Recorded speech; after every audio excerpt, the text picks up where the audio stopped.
Filosofia e literatura sempre tiveram fronteiras relativamente difusas.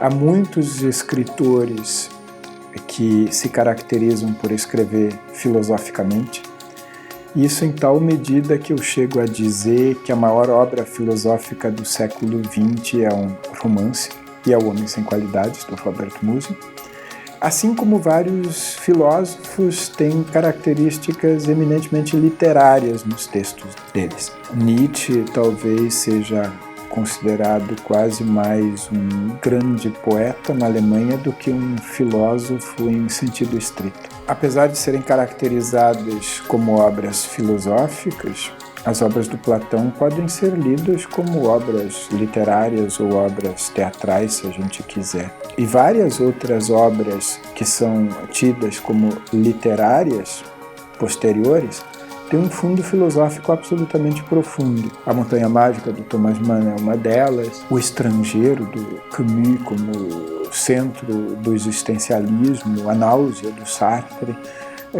Elas são quase veículos com enredo que se propõem a discutir questões filosóficas fundamentais.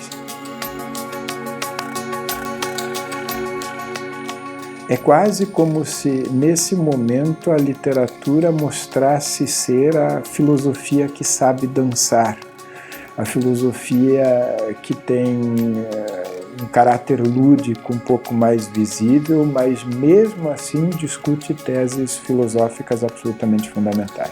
Então essas fronteiras sempre foram muito difusas.